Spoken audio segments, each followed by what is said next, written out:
பாக்யராஜ் எனக்கு நண்பர். ஒரு 40 வருஷமாக அவருக்கு எனக்கு தெரியும். இருதயத்தை சுற்றி இருக்கிற இரத்த குழாய்களில் இருக்கிற ஒரு அடைப்பு அதிகமாகி ஒரு நாள் அந்த கிரிட்டிக்கல் பிளாக் வரும்பொழுது டக்குன்னு போயிடுறேன். சார் நான் நல்லா தான் நடந்துட்டு இருக்கேன், நான் நல்லா தான் பேசிகிட்டு இருக்கேன், நான் நல்லா தான் கல்யாணத்துக்கு போயிட்டுருக்கேன்னு சொல்லி ஒரு டான்ஸ் ஆடி இருக்கலாம், கொஞ்சம் எக்ஸர்ஷன் பண்ணியிருக்கலாம், கொஞ்சம் அதிகமாக சாப்பிட்ருக்கலாம். ஒரு ஹெவி ஃபேட் மீல் சாப்பிட்ட அப்புறம் இந்த ஹார்ட் அட்டாக் வரும்னு சொல்லுவாங்க. பாரதிராஜாவுடைய இழப்பு அது அவர் ரொம்ப சோகத்துக்கு ஆளாக்கியிருக்கு. ஸோ இதுவும் ஒரு காரணமாக இருக்குன்னு ஒரு சில பேர் சொல்கிறாங்க. பயங்கரமான அளவுக்கு ஒரு துக்கமோ, பயங்கரமான அளவுக்கு சில சமயம் ஒரு மகிழ்ச்சியும் இருந்தால் கூட ஹார்ட்டுடைய பீட் ரிதம் வேறு மாதிரி ஆகி, ஸ்மோக்கிங் எவ்வளவு நம்ம ஸ்டாப் பண்ணுறோமோ அவ்வளோ நல்லது. ரெண்டாவது ஹெவி ஃபேட்டி மீல்ஸ், அதுவும் எஸ்பெஷலி நான்வெஜ் ஃபேட். இந்த வருமுன் தடுப்போம் கோட்பாடை நமது இயக்குனர் பாக்யராஜ் பயன்படுத்தியிருந்தார். பாக்யராஜ் அவர்களுக்கு சுகர் இருந்துச்சு அப்படின்னு அவரோட நெருங்கிய நண்பர்கள்லாம் சொல்கிறாங்க, மாதிரி பார்க்க முடியுது. சுகர் இருக்கிறவங்களுக்கு சுகர் இருந்தால் is equal to heart attack அப்படிங்கிறது. வெறும் சுகர், பிபி, கொலஸ்ட்ரால், உடல் பருமன், இந்த 4 விஷயங்களால் டக்குன்னு மாரடைப்பில்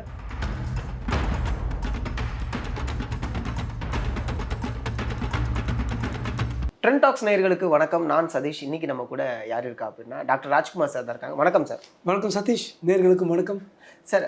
இயக்குனர் பாக்யராஜ் அவர்கள் திடீர்னு ஹார்ட் அட்டாக் இறந்து இங்கே எல்லாருக்குமே மிகப்பெரிய ஒரு அதிர்ச்சியாக தான் இருந்துச்சு. இப்படி திடீர்னு ஹார்ட் அட்டாக் வரதுக்கு என்ன சார் காரணம்?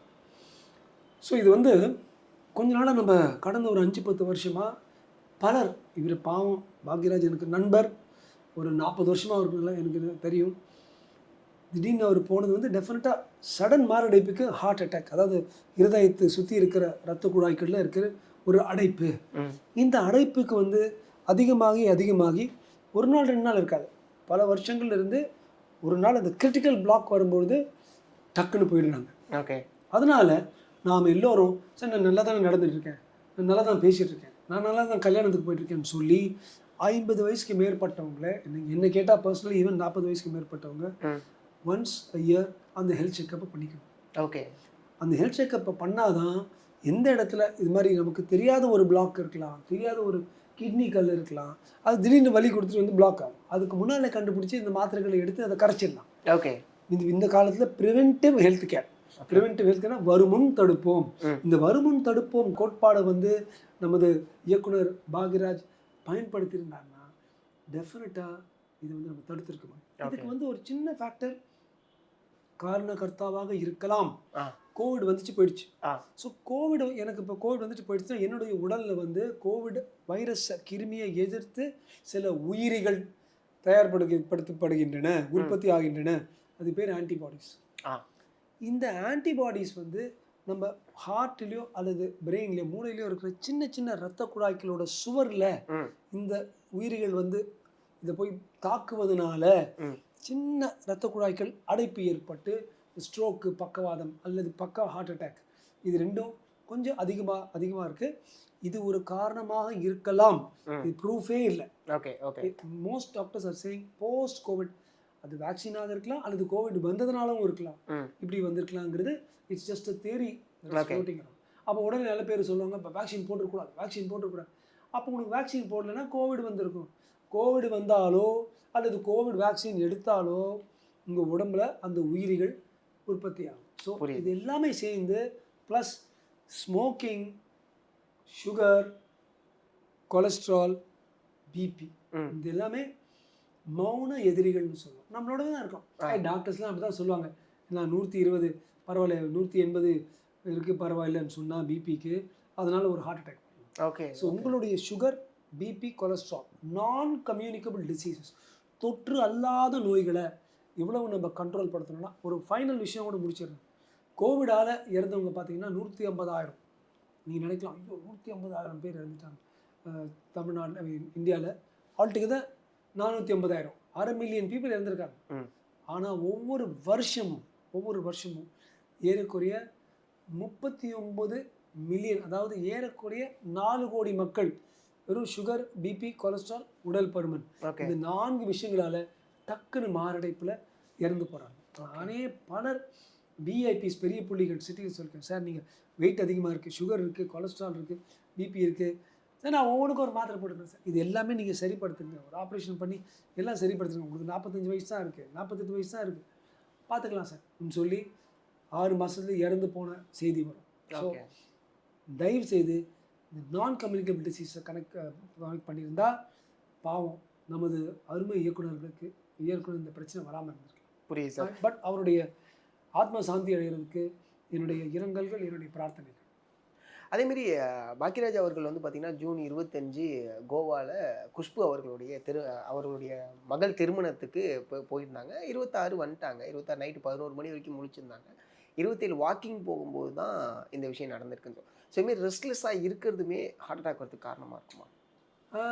ஓரளவுக்கு. அதாவது நம்ம ஐ டோன்ட் நோ, அன்றைக்கி வந்து ஒரு டான்ஸ் ஆடி இருக்கலாம், கொஞ்சம் எக்ஸ்ட்ரா எக்ஸர்ஷன் பண்ணியிருக்கலாம், கொஞ்சம் அதிகமாக சாப்பிட்ருக்கலாம். ஒரு ஹெவி ஃபேட் மீல் சாப்பிட்ட அப்புறம் இந்த ஹார்ட் அட்டாக் வரும்னு சொல்லுவாங்க. ஒரு சின்ன இருமல் சளி வந்தால் கூட உடம்புக்குள்ள இன்ஃப்ளமேஷன், அலர்ச்சின்னு வந்துருக்கு, ஜுரம் வருது.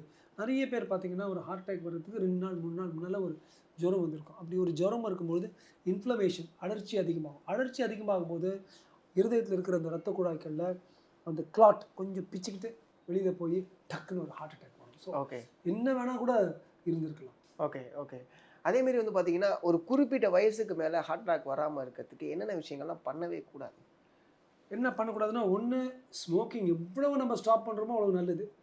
2வது ஹெவி ஃபேட்டி மீல்ஸ், அதுவும் எஸ்பெஷலி நான்வெஜ் ஃபேட், அதாவது பீஃப், போர்க், இந்த ரெண்டும் பீஃப், போர்க் அண்ட் இந்த கட்டில் ஃபிஷ், அதாவது பெரும் மீனில் இந்த சமுத்திரத்தோட கீழே இருக்குது பாருங்கள், கட்டில் ஃபிஷ்ஷு, நண்டு, இது மாதிரியான விஷயங்கள், ஜெல்லி ஃபிஷ் போன்ற இருக்கிற எந்த விஷயங்களும் எல்லாம் ஹை ஃபேட், பேட் ஃபேட், அது கொஞ்சம் கம்மியாக வைக்கிறது பெட்டர். உங்களுடைய ரத்த குழாய்கள் இந்த பிளாக் இருக்கான்னு செக் பண்ணி பார்த்துக்குங்க. அப்பப்போ 50 வயசுக்கு மேலேயே வருஷத்துக்கு ஒரு வாட்டி ஹார்ட் செக்அப் பண்ணுங்க. உங்களுடைய ரத்த கொதிப்பு இருக்கா, ரத்த அழுத்தம் எவ்வளோ இருக்குன்னு கரெக்டாக பார்த்துங்க. உங்களுடைய கொலஸ்ட்ரால், இதெல்லாம் நீங்கள் பண்ணணும் உங்களுக்காக. மருத்துவர்கள் வந்து உங்களுக்கு பண்ணணும்னா டாக்டர்ஸ் அப்படி தான் சொல்லுவாங்க, செக் பண்ண சொல்லுவாங்கன்னு சொல்லியே முடிக்கிறாங்க. அதுவும் சில எல்லாருமே டாக்டர் ஆகிடுறாங்களோ, எல்லாமே டாக்டர் தான் ஆகிட்டாங்க. பட் கடைசியை நமக்கு இழப்பு நமக்கு தானே. ஸோ கடைசியாக எந்த மாத்திரை மருந்து போட்டாலும் கொஞ்சம் நீங்கள் கேர்ஃபுல்லாக போடுறது நல்லது. அதே போல் இந்த நமக்கு தெரியாத ட்ரக்ஸு ஏதாவது கொடுத்துருந்தா அது கேர்ஃபுல்லாக. புது மாத்திரைகள் சாப்பிடும்போது ஒருவேளை பிபிக்கு ஒரு மாத்திரை டாக்டர் வந்து ரொம்ப ஹையாக இருக்குது, இது எடுத்துக்கணும்னு சொல்கிறாங்க. புது பிபி மாத்திரை, இன்சுலின், இது மாதிரி பல மாற்றங்கள் இருக்கும்போது அப்போ வந்து ட்ராவல்லாம் பண்ணாமல் ஒரு வாரம் வீட்டில் இருந்து ஸ்திரப்படுத்திட்டு அப்புறம் நீங்கள் வெளியில் போகணும். இதெல்லாம் சின்ன அறிகுறிகள், ஆனால் உயிரை வந்து காக்கக்கூடிய சில அறிகுறிகள். அதேமாரி வந்து பார்த்தீங்கன்னா பாக்கியராஜ் அவர்களுக்கு சுகர் இருந்துச்சு அப்படின்னு அவரோட நெருங்கிய நண்பர்கள்லாம் சொல்கிறத நம்ம அப்படி பார்க்க முடியுது. இப்படி சுகர் இருந்ததுன்னா ஹார்ட் அட்டாக் வருமா? சுகர் இருந்தால் என்னென்ன விஷயங்கள்லாம் அவங்க ப்ரிகாஷனாக எடுத்துருக்கணும்? ஸோ சுகர் இருக்கிறவங்களுக்கு சுகர் இருந்தால் ஈக்குவல் ஹார்ட் அட்டாக் அப்படிங்கிற, அதாவது நம்ம எல்லா அணுக்களுமே இருதயத்தில் இருக்கிற அணுக்கள், இருதயத்தை சுற்றி இருக்கிற இரத்த குழாய்கள், இது எல்லாமே இந்த சர்க்கரையில் போட்டு ரெகுலராக இருக்கிற பேப்பர் வந்து பிளாட்டிங் பேப்பர் வாங்கிட்டோம்னா இங்க் அந்த காலத்தில் பயன்படுத்தலாம். பிளாட்டிங் பேப்பர் அப்படியே பச்சை விழுந்துடும். கரெக்ட். இந்த பேப்பர் ஸ்திரமாக இருக்குது.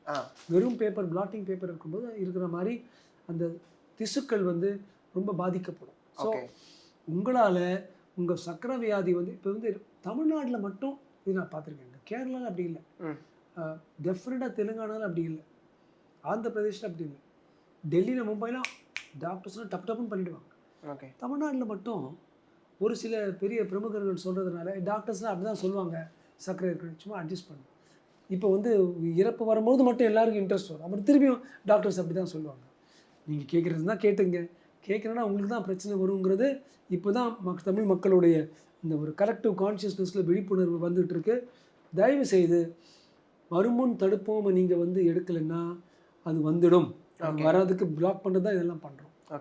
அதேமாரி வந்து பார்த்தீங்கன்னா அவருடைய குருநாதர் பாரதிராஜாவுடைய இழப்பு அது அவரை ரொம்ப சோகத்துக்கு ஆளாக்கியிருக்கு. ஸோ இதுவும் ஒரு காரணமாக இருக்குன்னு ஒரு சில பேர் சொல்கிறாங்க. ஸோ இது டெஃபினட்டாக அது வந்து அவங்களுக்குள்ள ஒரு ஸ்பெஷல் ஒரு பாண்ட் இருந்துச்சு, ஒரு ஈக்குவேஷன். நிச்சயமாக துக்கத்தினால இப்போ அந்த காலத்து கூட பார்த்தீங்கன்னா இந்த கௌரவம் போன்ற படத்துல சிவாஜியெல்லாம் அப்படியே ஒரு துக்கத்தில் அப்படியே பிடிச்சிட்டு விழுந்துருவாங்க. ஸோ பயங்கரமான அளவுக்கு ஒரு துக்கமோ பயங்கரமான அளவுக்கு சில சமயம் ஒரு மகிழ்ச்சி இருந்தால் கூட ஹார்ட்டுடைய பீட் ரிதம் வேறு மாதிரி ஆகி தப்புன்னு விடுறதுக்கு வாய்ப்பு இருக்குது.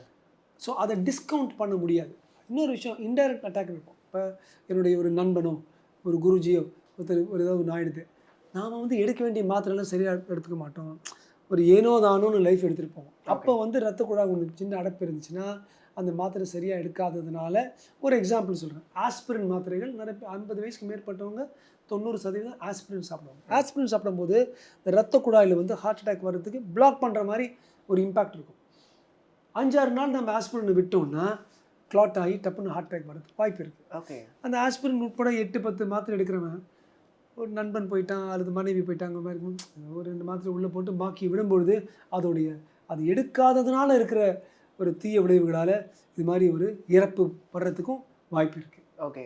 அதேமாரி வந்து பார்த்தீங்கன்னா பாக்யராஜ் அவர்கள் வாக்கிங்லாம் போய் உடம்ப ரொம்ப ஹெல்த்தாக தான் வச்சுருக்காங்க. ஸோ வாக்கிங் போய் இந்த அளவுக்கு ஹெல்த் கான்ஷியஸோடு இருக்கக்கூடிய பர்சனுக்கு இது இப்படி நடக்குது அப்படின்னா, அப்போ வாக்கிங் மேலேயும் ஒரு டவுட் வருதுங்கிறாங்க. அது எப்படி நீங்கள் பார்க்குறீங்க? ஏன் அப்போ வந்து அவர் சுவாசம் விட்டார், சுவாசம் விட்டதுனால கூட ப்ராப்ளம் இல்லை, தண்ணி குடிச்சு சாப்பிட்டாரு, தண்ணி குடிச்சிருக்கூடாதுறான்னு நீங்கள் சொல்கிறது வந்து அது வாக்கிங் அப்போ கூட ஹார்ட் அட்டாக் வர்றது உண்மை. அது வந்து சில பேர் எக்ஸர்ஷன் ஜாஸ்தியாக பண்ணுவாங்க. ஜோன் 2 வாக்கிங் இருக்குது. ஓகே. ஹார்ட்டுக்கும் இந்த சக்கரை வியாதி பிபி இதெல்லாம் இருக்கிறவங்களுக்கும் ஜோன் 2 வாக்கிங் ரொம்ப நல்லது. ஜோன் 1னா வெறும் மெதுவாக அண்ணன் நடை போட்டு பக்கத்தில் எங்கே தேங்காய் மாங்காய் பட்டாணி சுண்டல் இருக்குது எல்லாத்தையும் சாப்பிட்டு திரும்பி வரும்போது குண்டா வருவாங்க. அது ஜோன் 1. ஜோன் 3 ஜோன் 4லாம் ரொம்ப ரன்னிங் ஸ்வெட்டிங். ஜோன் 2ங்கிறது பல வயசானவங்க வந்து இந்த அப்பார்ட்மெண்ட்ஸ் சுற்றி நடந்திருப்பாங்க, 3-4 பேர் பேசிக்கிட்டு விறுவிறுன்னு நடப்பாங்க, வேர்த்துட்டு இருக்கோம், ஆனால் பேசிகிட்டு இருப்பாங்க. ஆமாம். பக்கத்தில் இருக்கிறவங்கக்கிட்ட ஒரு கான்வர்சேஷன் சம்பாஷணையை ஸ்திரமாக எடுத்துக்கொண்டே போகிற அளவுக்கு வாக் பண்ணுறது ஜோன் 2. ஹார்ட்டுக்கு, பிரெயினுக்கு, உள்ளே இருக்கிற ரத்த குழாய்களுக்கு, மசில்ஸ்க்கு ரொம்ப நல்லது. எல்லாரும் ஜோன் 2 ப்ராக்டிஸ் பண்ணுங்கள். அதுவும் இந்த பெரிய பெரிய அப்பார்ட்மெண்ட் காம்ப்ளெக்ஸ், இந்த பிரஸ்டீஜ் காசா கண்டிலாம் நடந்துட்டு இருப்பாங்க, தனியாக நடக்க மாட்டாங்க, 3-4 பேர் பேசிக்கிட்டு. அது ரொம்ப நல்லது. ஏன்னா அவங்களுக்கு வந்து ஒரு எனர்ஜிக்கும் நல்லது, அவங்க ஹார்ட் அண்ட் பிரெயினுக்கும் நல்லது. Zone 2 walking very good. Super sir. அதேமாரி வந்து பார்த்தீங்கன்னா சிலர் வாக்கிங் போகணுங்கிறதுக்காகவே லேட்டாக தூங்கி சீக்கிரம் எழுந்திரிச்சு வாக்கிங் போவாங்க. அதை நீங்கள் எப்படி பார்க்குறீங்க? ஏன்னா அவங்களோட ஹேபிட்டே வந்து பார்த்தீங்கன்னா ஒரு 10 மணிக்கு மேலே தூங்குறதா இருக்கும். காலமாக நம்ம வாக்கிங் போகணும், ஹெல்த் கான்ஷியஸாக இருக்குன்னு சொல்லிட்டு 5 மணிக்கு எந்திரிச்சு இதெல்லாம் இருக்குல்ல, இதை நீங்கள் எப்படி பார்க்குறீங்க? இது நல்லதா? ஸோ பொதுவாக காலையில் 5 மணிலேருந்து பர்சனல் அனுபவத்துலேயும் ரொம்ப யோசிச்சதுலையும் படித்ததுலையும் பார்த்ததுலையும் சொல்கிறேன், காலையில் 5 மணிலேருந்து 8 மணி வரைக்கும் நீங்கள் பண்ணுற விஷயங்களும் நைட்டு 11 மணிலேருந்து 2 மணி வரைக்கும் பண்ணுற விஷயங்களும் ஒப்பிட்டு பார்த்தா சமுதாயத்தில் இதெல்லாம் ஃப்ரெண்ட்ஸோடு இருந்துட்டு அது ஒரு சிக்கன் டிக்காவோ பன்னீர் டிக்காவோ சாப்பிட்டு ட்ரிங்க்ஸ் போட்டு சிகரெட்டு இது மாதிரி விஷயங்கள்லாம் தான் அது 11 to 1 11 to 2. காலையில் எவ்வளோ 5 மணிக்கு எழுந்து நான் பன்னீர் டிக்காவும் விஸ்கியும் குடிக்கணும்னு சொல்ல போகிறது. என்ன பண்ணுவான்?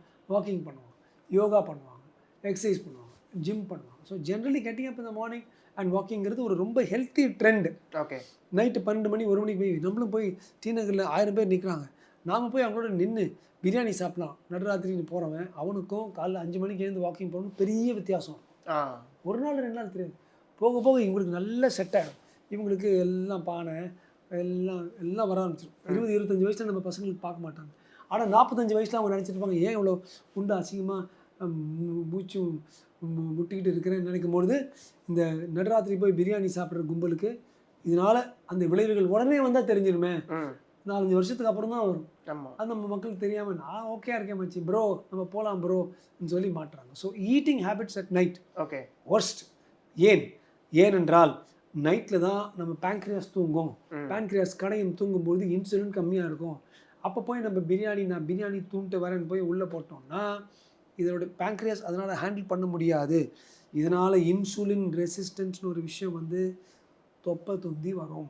நைட் சாப்பிடாமல் இருக்கிறவங்களுக்கு தொப்பை தொந்தியும் சக்கரை வியாதி, பிபி, ஹார்ட் அட்டாக், ஸ்ட்ரோக் இதெல்லாமே ஒரு பாஸ்கெட் மாதிரி சதீஷ். இந்த பாஸ்கெட் நம்ம கிட்ட இல்லாமல் இருக்கிறது நல்லது. சனி முடிச்ச பாஸ்கெட் சக்கரை வியாதி, பிபி, உடல் பருமன், வயிற்று கொழுப்பு, கொலஸ்ட்ரால். நம்ம மக்கள்கிட்ட என்ன சொல்லணும்னா இதுதான் உங்களுக்கு டேஞ்சர். உங்கள் டாக்டர் போய் கொலஸ்ட்ரால் செக் பண்ணுன்னு சொல்கிறாங்க, அவன் டேஞ்சர் இல்லை. போய் ஹெல்த் செக்அப் பண்ணுங்கன்னு சொல்கிறாங்களே உங்கள் டாக்டர், அவங்க உங்களுக்கு டேஞ்சர் இல்லை. நீங்கள் இந்த கூட உங்ககிட்ட இல்லாமல் இருக்கிறது ரொம்ப நல்லது. புரியுது சார். ரொம்ப நன்றி சார், உங்களோட நேரத்துக்கு மிகப்பெரிய நன்றி சார்.